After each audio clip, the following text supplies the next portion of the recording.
यह कहानी आपको झकझोर कर रख देगी।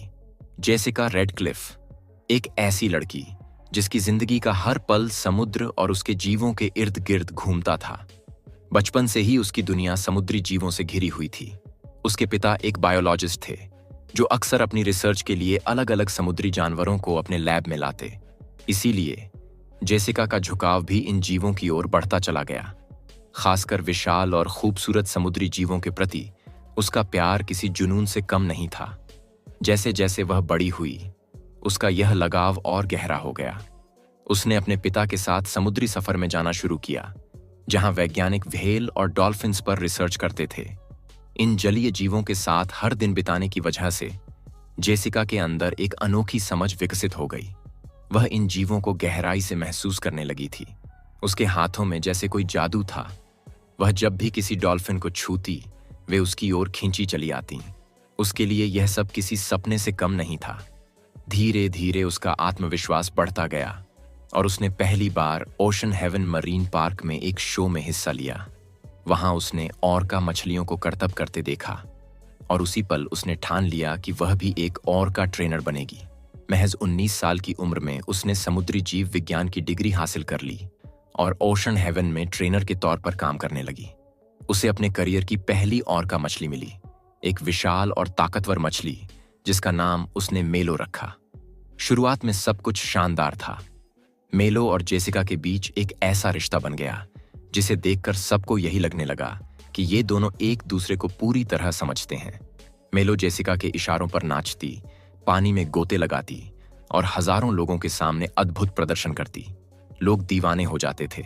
तालियों की गड़गड़ाहट गूंज उठती। जेसिका का यह शो बाकी सभी शो से सबसे अलग और अनोखा बन चुका था। लेकिन फिर धीरे धीरे कुछ बदलने लगा। मेलो के व्यवहार में अजीब बदलाव आने लगे। कभी कभी वह बहुत गुस्सैल हो जाती तो कभी बिना वजह खाना छोड़ देती। कई बार उसने जेसिका के दिए गए इंस्ट्रक्शंस को भी नजरअंदाज करना शुरू कर दिया। जेसिका को यह बदलाव साफ नजर आ रहा था, लेकिन वह इसे नजरअंदाज करती रही। फिर एक दिन मेलो का गुस्सा इतना बढ़ गया कि उसने रात भर अपने सिर को टैंक की दीवारों पर मारना शुरू कर दिया। यह देखकर शो मैनेजमेंट चिंतित हो गया। आखिरकार यह फैसला लिया गया कि मेलो का एक आखिरी शो किया जाएगा और इस शो में सिर्फ जेसिका ही उसके साथ परफॉर्म करेगी। जिस दिन यह शो हुआ, स्टेडियम खचाखच भरा हुआ था। हर कोई इस ऐतिहासिक परफॉर्मेंस को देखने के लिए उत्साहित था। जेसिका के माता पिता भी वहां मौजूद थे, अपनी बेटी को दुनिया के सामने एक नया मुकाम हासिल करते देखने के लिए। मंच तैयार था और जैसे ही जेसिका ने मेलो के साथ अपना प्रदर्शन शुरू किया, तालियों की गूंज से पूरा स्टेडियम गूंज उठा। मेलो, जो पिछले कुछ समय से अजीब व्यवहार कर रही थी, उस दिन बिना किसी परेशानी के जेसिका के हर इशारे को फॉलो कर रही थी। वह पानी से बाहर छलांग लगाती, गोते लगाती और हर स्टंट को पूरी तरह परफेक्ट तरीके से करती। सब कुछ बिल्कुल प्लान के मुताबिक हो रहा था और जेसिका का आत्मविश्वास चरम पर था। लेकिन किसी को क्या पता था कि ये उसकी जिंदगी का आखिरी परफॉर्मेंस बनने वाला है। शो का आखिरी स्टंट था, वह स्टंट जिसे देखने के लिए हर कोई वहां आया था। जेसिका मेलो की पीठ पर बैठी और मछली उसे पूरे स्टेडियम में घुमाने लगी। लोग रोमांचित थे, तालियों की गूंज और तेज हो गई थी। लेकिन तभी कुछ ऐसा हुआ जिसकी किसी ने कल्पना भी नहीं की थी। मेलो अचानक से बेकाबू हो गई। उसने तेजी से गोता लगाया और फिर जेसिका को अपने जबड़े में दबा लिया। एक पल के लिए तो वहां बैठे लोगों को लगा कि शायद यह भी शो का ही हिस्सा है। लेकिन जैसे ही जेसिका की चीखें गूंजी, हर कोई सकते में आ गया। जेसिका के माता पिता यह सब अपनी आंखों से देख रहे थे, लेकिन उनके लिए यह किसी डरावने सपने से कम नहीं था। दर्शक घबराकर इधर उधर भागने लगे। शो मैनेजमेंट के लोग पानी में कूदे, लेकिन तब तक बहुत देर हो चुकी थी। जो शो कुछ पलों पहले एक ब्लॉकबस्टर था, वह अब एक दिल दहला देने वाली त्रासदी में बदल चुका था। समुद्र की दुनिया, जिसे जेसिका सबसे ज्यादा प्यार करती थी, वही दुनिया उसकी जान लेने वाली थी। दूसरी ओर ट्रेनर्स पूरी कोशिश कर रहे थे कि किसी तरह मेलो का ध्यान भटकाया जाए, लेकिन वो जैसे किसी दूसरी ही दुनिया में खोई हुई थी। पानी में अलग अलग चीजें फेंकी गईं, रस्सियां डाली गईं, यहां तक कि मछलियां भी डाली गईं ताकि वो जेसिका को छोड़ दें। लेकिन मेलो पर कोई असर नहीं हुआ।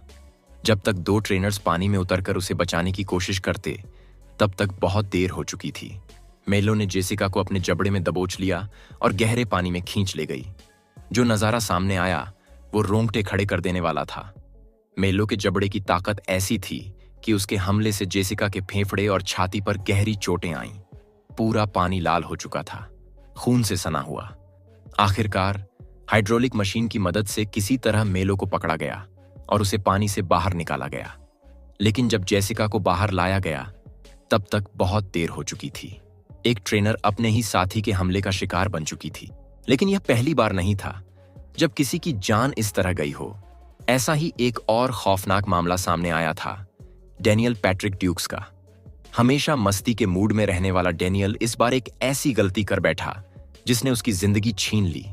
डैनियल नशे का आदी था और अक्सर अपनी हरकतों की वजह से मुसीबत में पड़ता रहता था। लेकिन इस बार उसने कुछ ऐसा किया जो किसी ने सोचा भी नहीं था। बिना टिकट खरीदे वह चोरी छिपे सी वर्ल्ड में दाखिल हो गया। वहां पहुंचकर वह आम लोगों की तरह एक सीट पर बैठ गया, लेकिन नशे में होने के कारण वहीं सो गया। शो खत्म होने के बाद जब सभी लोग चले गए तब उसकी नींद खुली। बाहर निकलने की बजाय वह वहीं रुकने की जिद करने लगा। सिक्योरिटी गार्ड्स ने उसे बाहर निकालने की कोशिश की, लेकिन उसने उन्हें यकीन दिलाया कि वह शो के मालिक को जानता है।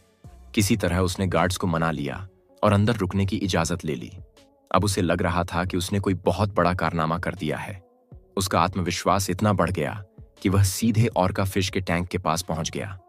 पता नहीं उसके दिमाग में क्या आया, लेकिन अचानक उसने अपने कपड़े उतारे और पानी में कूद गया। उस वक्त उसे इस बात का अंदाजा भी नहीं था कि उसने कितनी बड़ी गलती कर दी है।